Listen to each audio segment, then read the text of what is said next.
요즘은 매일매일이 속보입니다. 네.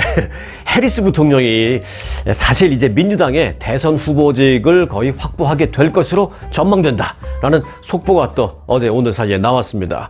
계속 정말 요동치고 있는 그런 대선판이죠. 민주당 상하원 의원들을 비롯해서 심지어 그 해리스 부통령의 잠재적인 어떤 그 대권 경쟁자로 인식이 되어 왔던 그런 사람들까지도 잇따라 그냥 해리스 부통령의 지지를 공식적으로 선언하고 나서면서 사실상 그 해리스 부통령의 대세론이 어제 오늘 사이에 급격히 확고해지고 있다라는 속보도 나오고 있습니다. 자, 그리고 이제 마지막 허들로 여겨졌던 당의 핵심 인사들, 이 사람들의 얘기가 상당히 중요한데요. 당의 핵심 인사들 그들마저도 해리스 부통령 지지 대열에 어제 오늘 이후로 속속 합류하는 그런 모습을 보이고 있습니다. 자, 민주당의 거물급 여성 정치인인 낸시 펠로시, 가장 어른이죠. 낸시 펠로시 하원 의원은 나는 거대한 이 커다란 자긍심으로 해리스 부통령을 민주당의 대선 후보로 지지하는데 아주 보람을 느낀다. 그렇게 자긍심을 느낀다. 그렇게 말을 했습니다. 또 빌 클린턴 전 대통령과 힐러리 클린턴 전 국무장관 이 부부 공동의 성명서를 발표했어요. 뭐라고 발표했냐면 해리스를 지원하기 위해서 우리 부부는 할 수 있는 모든 것을 다 하겠다. 이렇게까지 말했습니다. 또한 게빈 뉴섬 캘리포니아 주지사, 이분도 본인은 아니라고 그랬지만 외곽에서는 게빈 뉴섬이 한번 나가려고 생각하지 않을까 뭐 이런 식으로 자의반 타의반 생각을 하는, 소위 말해서 잠룡, 또 바꿔 말하면 어찌 보면 해리스의 경쟁자가 되지 않을까 뭐 이런 생각을 가졌던 그런 인식을 받게 됐던 게빈 뉴섬 캘리포니아 주지사, 또 마찬가지입니다. 그레첸 휘트머 미시간 주지사, 그리고 마찬가지 제이비 프리츠커 일리노이 주지사, 또 플러스 알파 피트 부티지지 연방교통부 장관, 이분은 전 라스트 네임이 힘들어요.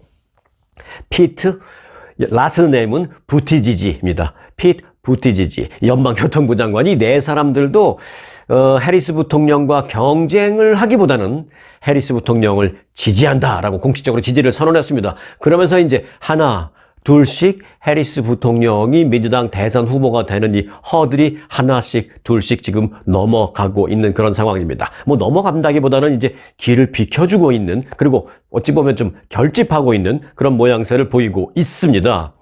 자, 그렇다면 이제 좀 더 진지하게 해리스 대 트럼프의 대결에 좀 초점을 맞춰볼 필요가 있는데요. 어제 이 시간에는 카멀라 해리스는 어떤 인물인지를 간단하게 전해드렸습니다만은 오늘은 이 부통령으로서 사실 그 무대 뒤에 가려져 있었지만 사실 그 해리스 부통령의 정치 경로도 그렇게 순탄치만은 않았고, 실제로 그 많은 그 상황에 있어서 어떤 그 대역전극을, 드라마틱한 대역전극을 만들면서 여기까지 온 사람이다라는, 어찌 보면 이제 재평가받는 그런 얘기도 나오고 있습니다. 실제로 그런 그 사례가 있는데 몇 가지 예를 좀 들어드리면서 대선을 바라보는 이 관전 포인트를 전해드리겠는데요. 그런데 요거는, 지금 말씀드린 요거는 잠시 후에 좀 전해드리겠습니다.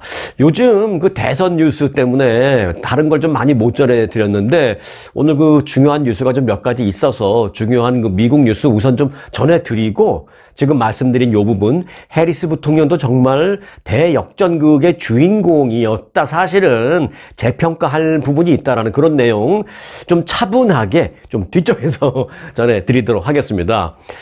그런데 이제 해리스 부통령의 그 나름 역전승 거두는 그 스토리도요, 들어보시면 재미있습니다. 그리고 이제 이번 그 요동치는 대통령 선거가 그걸 좀 듣고 나면 정말 재밌게 다가올 수 있는 그런 관전 포인트가 될 수 있겠습니다. 안 그러면 이렇게 생각할 수 있잖아요. 에이, 해리스 부통령이 도대체 뭐 하던 사람이야. 부통령으로서 뭐 우린 알지도 못하고 뒤에 가려져 있었는데, 트럼프한테 상대가 안 되겠지. 트럼프가 그냥 게임 끝났네. 뭐 지지하는 마음이든 그렇지 않은 마음이든 뭐 그런 마음을 가질 수가 있는데, 그러면 재미가 없을 수도 있잖아요. 그런데 그렇지 않습니다. 해리스에 대한 사람도 좀 알면, 이거 뭐 공화당은 공화당 입장에서 트럼프가 그냥 뭐 만만하게 보면 안 되겠는데 긴장해야 되겠다, 이런 면에서 재미가 있을 수도 있고요. 또 민주당은 민주당대로 한번 해볼만 하겠는데 이런 생각을 가질 수 있기 때문에 들어보시면 재미있습니다. 오늘 뒷부분까지 좀 함께 해주시기 바라겠습니다. 자, 그런데요, 이 바이든 대통령이 그 후보 사퇴를 발표한 이후에 그동안 좀 침체되어 있던 민주당 선거자금 모금이 급격하게 늘어나고 있는 그런 모습을 보이고 있습니다. 민주당의 그 온라인 기부금 플랫폼이 있는데 여기에 이 바이든 대통령이 자진 사퇴를 발표했던 지난 일요일 하루 동안에만 무려 5천만 달러의 기부금이 모였습니다. 이 기부금은 바이든 대통령이 사퇴를 발표한 직후 갑자기 급속도로 빠른 속도로 모이기 시작한 것입니다.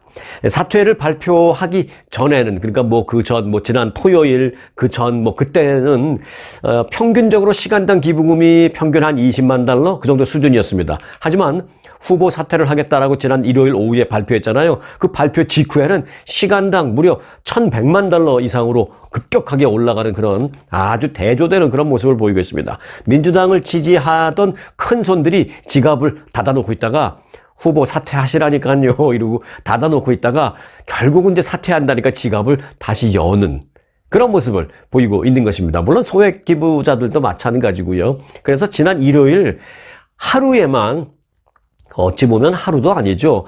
반나절 정도 볼 수 있죠. 발표를 오후에 했으니까 사퇴 발표. 하여간 일요일 하루에만 무려 5천만 달러가 넘는 기록을 썼다라는 것입니다. 그만큼 이제 바이든 대통령의 후보 사퇴가 정말 대세 여론이었다라는 것을 보여주는 그런 샘플 케이스가 있어서 좀 말씀을 드렸습니다.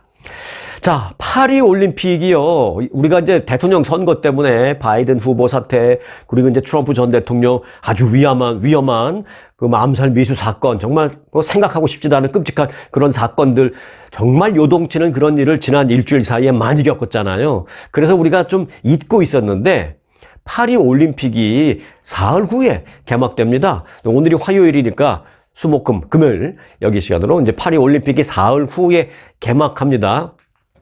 그런데요, 이번에 파리 올림픽 하면 가장 먼저 떠오르는 게 있는데, 저는 이제 가장 먼저 떠오르는 게 이겁니다. 이미 전해드렸습니다만은, 선수촌에 에어컨이 없다라는 사실. 저는 개인적으로는 그게 가장 먼저 떠오르는데, 또 하나 이제 떠오르는 이벤트가, 키워드가 하나 생겼습니다. 뭐냐면, 이번 파리 올림픽은 소위 명품 전시장이 될 것이다 라는 그런 전망입니다. 프랑스가 어떤 나라예요? 유명한 화장품, 유명한 명품 이런 게 많은 나라이잖아요. 이태리와 프랑스가 이제 대표적인 나라인데, 그런 프랑스에서 열리는 올림픽인 것만큼 명품들이 지금 줄을 섭니다. 자, 이 부분을 조금만 전해드린다면 이렇습니다. 자, 이번 파리 올림픽 개막을 앞두고 세계적인 명품 기업 루이비통이 올림픽 메달에 마크를 찍어서 메달을 줍니다. 그래서 이제 루이비통이 올림픽 메달을 공개하면서 아주 큰 화제가 됐습니다. 그러니까 이번에 파리 올림픽에서 메달을 따는 사람들은 루이비통 메달 따는 거예요. 네. 파리 올림픽의 최대 후원사가 바로 루이비통이기 때문입니다.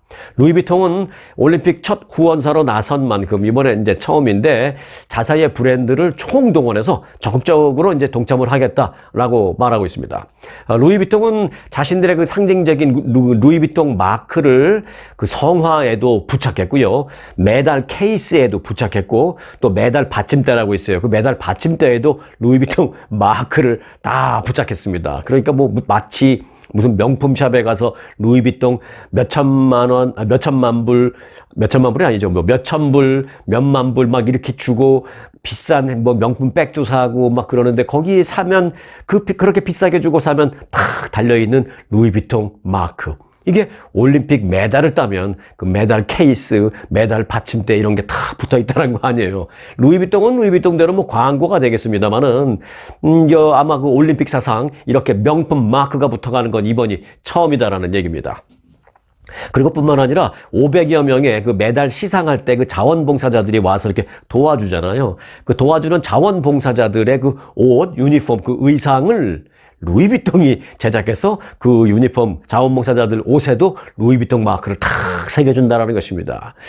자, 그리고 여기에 또 세계적인 명품 브랜드 쇼메가 올림픽 최초로 하이엔드 주얼리 브랜드에서 제작한 메달을 선보였고요. 그리고 이제 벨루티는 프랑스 대표팀 단복을 제작했습니다. 프랑스의 국가대표팀 단복은 벨루티에서 제작했고요. 그리고 이제 임포리오 알마니는 이탈리아 팀의 단복을 제작했습니다. 이게 전부 완전히 그 국가대표팀 단복도 막 명품으로 입고 나오는 거예요. 뭐 명품이라고 해서 뭐 굉장히 비싸고 퀄리티가 뭐 갑자기 다른 나라 것보다 어마어마하게 좋고 뭐 금칠에 그런 건 아니고 그런 이제 명품 제조 회사에서 자신들의 그 브랜드 마크를 붙여서 이제 만들었다는 그런 이제 차이점은 있습니다, 분명히. 자, 그리고 랄프 로렌이 미국 국가대표팀의 단복을 각각 제작해서 미국 국가대표팀 나올 때 단복 잘 보면 랄프 로렌 그 마크가 달려 있습니다. 이 올림픽 공식 파트너사 중에 하나가 바로 또 우리의 삼성전자입니다. 삼성전자는 벨루티하고 협업을 해서 만든 그 전용 스마트폰 전용 케이스가 있는데요. 그 전용 케이스를 입힌 새로운 신형 삼성전자의 스마트폰 이름하여 갤럭시 Z 플립입니다. 갤럭시 Z 플립. 이 스마트폰, 이게 뭐 돈 1,000불 넘어가잖아요. 뭐 굉장히 비싸죠. 1,000불 넘는데 이 핸드폰을 모든 선수들에게 준다는 것입니다. 와, 이거 북한 선수도 이거 받아갈 텐데 받아갖고 북한으로 돌아갈 때 가져가도 되는지 저는 그것부터 궁금하더라고요. 뭐 나중에 뭐 얘기가 나오면 전해드리겠습니다. 아직은 뭐 되니 안 되니 모르겠는데 일단 삼성은 다 준다고 했습니다. 그리고 이제 시상대에 오른 선수는 하나의 이제 의무적으로 해야 되는 게 있습니다. 이게 삼성전자한테 이 스마트폰 받을 때 서로 동의를 해야 돼요. 뭐냐? 당신이 메달을 따서 시상대에 올라가면 시상대에서 메달을 수여받은 후에 시상대를 내려가기 전에 이 삼성전자 스마트폰, 이 Z 플립 스마트폰으로 그러니까 셀프 사진을 꼭 찍고 그렇게 내려가라. 그냥 그 찍는 모습을 전 세계에 보여주려고 하는 거죠. 삼성은 꼭 찍고 내려가라. 이것을 동의하면 줄게. 이래서 이제 모든 선수들이 그걸 동의해서 하나씩 받아가겠다라는 것입니다. 아, 어쩌면 북한 선수들은 그 동의를 안 하고 안 받아가겠다고 할지도 모르겠네요. 요건 좀 제가 나오는 대로 말씀을 드리겠습니다. 한편으로 이렇게 마음이 짠하죠.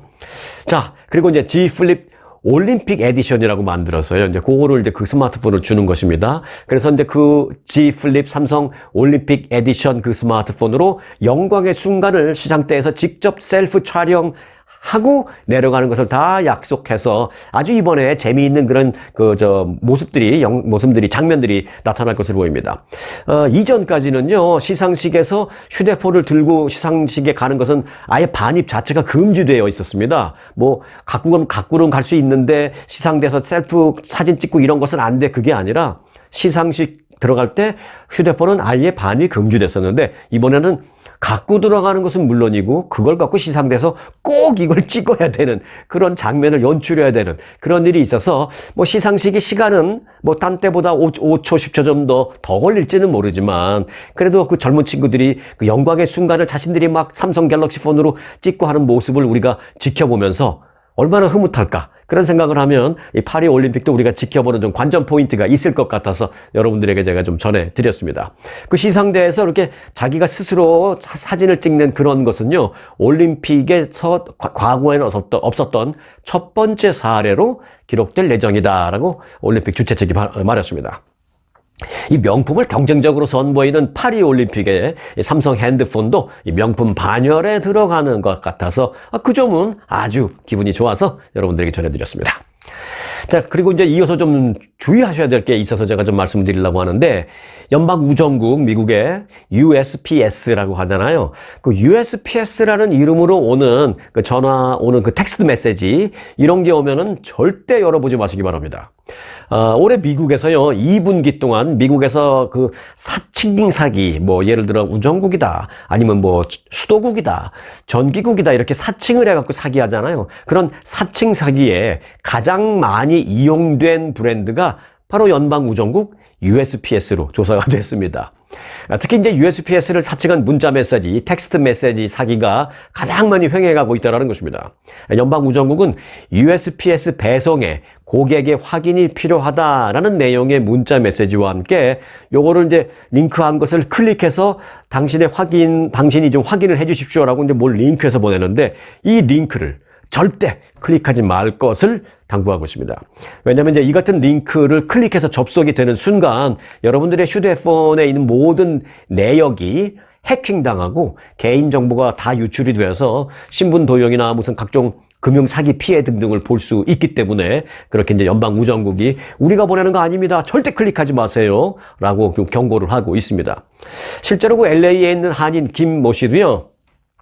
이 같은 사기 문자를 받았는데 하마터면 다행히 이제 누르진 않았는데 이게 속을 뻔한 경우다라고 전했습니다. 한국에서 이분은요 우체국 소포로 무슨 받을 물건이 있어서 그렇지 않아도 한국에서 올 그 소포를 기다리고 있었다고 합니다. 마침 그런데 USPS라고 찍힌 그 텍스트 메시지가 이렇게 오면서 우편물이 도착해 있으니 확인하려면 링크를 누르십시오. 이번 제가 한국말로 했지만 영어로 이제 그렇게 돼 있죠. 그러니까 이분은 이거 내가 기다린 게 드디어 왔구나 라고 해서 클릭을 할 뻔했다고 합니다. 근데 이제 아무래도 조금 이상해서 이제 구글 검색을 통해서 들어가 보니까 이 같은 사기가 많다는 걸 알게 됐고 그 링크 주소를 가만히 들여다보니까 USPS와는 전혀 상관없는 이상한 문자로 되어 있는 그런 주소였다라는 것입니다. 그래서 하마터면 누르면 큰일 날 뻔했죠. 이분 같은 경우에는 정말 거의 누를 만한 상황이었죠. 기다리고 있었으니까. 다행히 이제 누르지 않았다는 것인데 이런 사례가 실제로 굉장히 많다고 합니다. USPS의 이름으로 연방우정국 이름으로 텍스트 메시지가 와서 뭘 눌러라 하면 절대로 누르지 마시고 아예 열어보지도 마시기 바라겠습니다. 자, 그리고 요즘 그 맥도날드 좋아하시는 분들 많이 없으리라고 생각이 되는데 가끔 한 달에 한 번, 두어 달에 한 번씩 가끔 가면 저는 다른 건 별로 관심이 없는데 맥도날드의 커피는 제가 좀 좋아합니다. 네. 패스트푸드 체인 맥도날드이 미국 내 매장에서 한시적인 기획상품으로 내놨던 $5 세트 메뉴의 판매 기간을 한 달 더 연장하기로 했습니다. 이 $5 세트 메뉴 괜찮습니다. 내역을 보면 자, 맥도날드는 미국 내 점포에 보낸 그 공지문에서 당초 이달 말까지 하려고 했던 이 $5 세트 메뉴 판매 기간을 다음 달 말까지 연장하는 방안에 대해서 미 전국의 점포 93% 이상이 찬성했다. 라고 이렇게 밝혔습니다. 해당 메뉴는 보면요, 괜찮습니다. 이게 맥더블이나 아니면 맥치킨 샌드위치 가운데 한 가지를 선택하고 또 스몰 사이즈긴 하지만 프렌치 프라이스 그리고 치킨 너겟 4피스 그리고 드링크까지 해서 이렇게 4가지로 구성되어 있는데 이게 $5밖에 안 되는 거예요. 이게 말이 안 되는 가격이죠. 이 중에서 무슨 햄버거 하나만 사도 $5인데. 자, 고물가로 악명 높은 예를 들어서 그 뉴욕시에 가서 만일 이런 품목을 단품으로 개별적으로 하나씩 산다면 뉴욕에서는 한 $18 정도가 들 것이라고 합니다. 그런데 이걸 이제 하나로 묶어서 $5에 판매하는 걸 이제 이달 말에 끝나려고 했는데 다음 달 말까지 한다라는 것은 이제 재미삼아 말씀을 드리고요. 이에 따라서 맥도날드는 미국 내 대다수 점포를 대상으로 이 $5 세트 메뉴 판매 기간을 8월 말까지로 한 달 더 연장한다라고 방침을 밝혔습니다. 오랜만에 대한항공 소식 좀 전해드릴게요. 대한항공이 이 새로운 비행기를 대거 신규 구매할 방침입니다. 보잉사의 항공기 무려 50대를 새로 들여오기로 했습니다. 이 오래된 항공기를 교체하기 위한 것으로 또 아시아나 항공하고 이제 합병하기 위한 마지막 단계, 유럽에서는 거의 이제 승인이 났고 미국에서의 승인을 좀 기다리고 있는 상황인데 아시아나 항공과 그 합병 작업을 마친 후에 승객들을 대거 실어 나르는 데에 핵심 역할을 하기 위해서 새로운 비행기를 대거 구매할 방침이다라고 밝혔습니다. 이 대한항공이 구매할 예정인 비행기는 이제 일단 보잉 7779 그리고 보잉 787-10 이가 두 종류인데요. 7779는 한 20대 787-10은 한 30대 이렇게 구입한다라고 합니다. 그 중대형 항공기예요. 이 모두 두 가지 다. 그 이 두 가지 모델은 좌석을 한 420석까지 만들 수 있는 그런 큰 비행기입니다. 그리고 이제 운항거리는 13,000km 이상입니다. 그래서 쉽게 말하면 인천공항을 출발해서 미국 어디에나 직항으로 한 번에 날아갈 수 있는 그런 운항거리를 갖고 있는 비행기다라는 것입니다. 대한항공은 이 밖에도 그 구매 이후에는 또 에어버스의 A350 항공기 33대, 또 A321 네오 50대 등을 또 추가로 도입해서 이제 10년 후인 2034년까지는 최첨단 항공기 그리고 최친환경 항공기를 200대까지 늘릴 그런 계획을 갖고 있다라고 밝혔습니다. 대한항공도 이제 좀 새 비행기로 바꿔서 깨끗하고 안전한 그런 운항을 하는데 좀 일조해 주시길 바라겠습니다. 자, 그럼 이제부터 예고해드린 해리스 부통령의 그 역전승 드라마 그 스토리 전해드리도록 하겠습니다. 7, 8분, 5분 정도만 여러분들이 할애하시면 앞으로 이 대통령 선거를 보시는 데 있어서 훨씬 재미있으실 겁니다. 자, 해리스 부통령도요, 나름대로 그 정치 인생에서 전례 없는 도전을 자주 마주친 바 있는 그런 사람입니다, 사실. 또 그분은 또 그때마다 주변의 예상을 깨고 자신의 운명을 되살리곤 했다라고 워싱턴 포스트가 그렇게 평가를 했습니다. 자, 워싱턴 포스트는 전례 없는 전투 상황은 이번 상황을 말하는 것이죠. 지금과 같은 민주당, 사실은 미국에서 전례 없는 그런 상황이잖아요. 그래서 이제 일부 정치 분석가들은 해리스 부통령은 지금까지 우리가 한 번도 겪어보지 못한 미지의 세계로 항해를 하는 그런 역정을 그 길을 앞으로 4개월 동안 걸어가야 될 것이다. 이렇게까지 얘기하고 있습니다. 자, 그런 해리스에게는 새로운 것이 아닐 수도 있다라는 평가입니다. 왜? 실제로 그걸 개척한 그런 케이스가 많다라는 것이죠. 정치 신인 시절부터 예상을 깨고 버텨왔던 그런 여러 가지 신뢰들이 많이 있습니다. 몇 가지만 좀 전해드릴게요. 자, 해리스 부통령의 선거운동 이력은 사실 시작부터 반전이었습니다. 첫 번째 선출직 도전이었던 지난 2003년 샌프란시스코 검사장 선거. 그 한국은 뭐 검사들이 다 자기들끼리 해갖고 뭐 대통령이 임명하고 이래서 검사장, 검찰총장 되고 그러잖아요.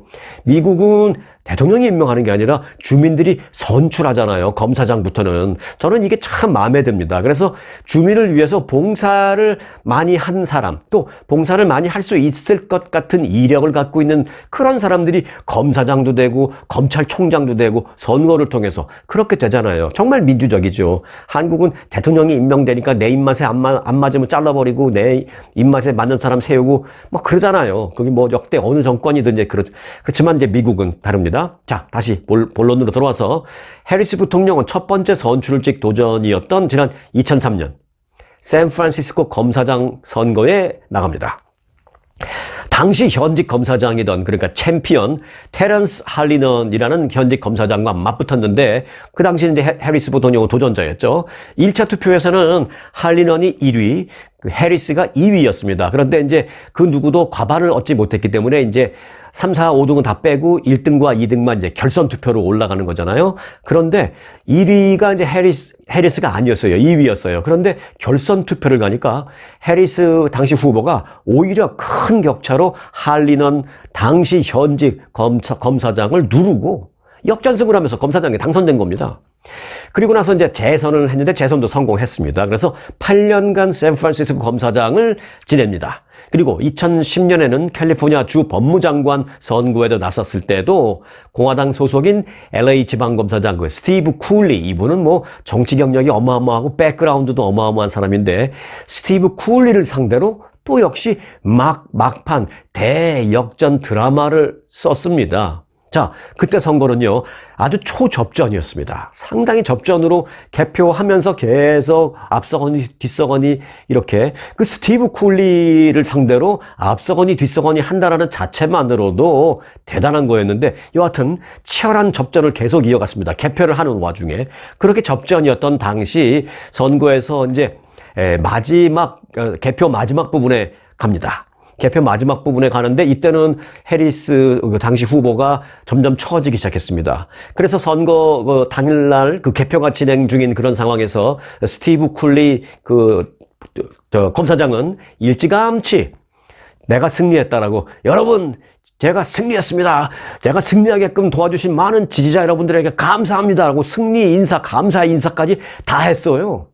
그런데 마지막 집계가 조금 남아 있었습니다. 그런데 집계가 계속되면서 해리스 후보가 점점 올라오기 시작하더니 머쓱하게 승리를 선언한 그 사람에게 머쓱하게 막판에 가서는 선두를 탈환했고요. 이후에는 우편 투표 등까지 모두 집계한 결과 오히려 1%포인트 차이로, 물론 박빙이지만 해리스 후보가 당선되는 그런 기적 같은 대역전승을 거두었었습니다. 2010년에. 그리고 나서 또 이제 검사장 재선을 했죠. 재선을 거쳐서 또 법무부 장관 재선을 했죠. 그래서 6년간 캘리포니아 주 법무부 장관을 했습니다. 그리고 나서는 캘리포니아 주 연방 상원의원에 진출합니다. 여기도 당당히 선출이 돼서 연방 상원을 초선 한번 했습니다.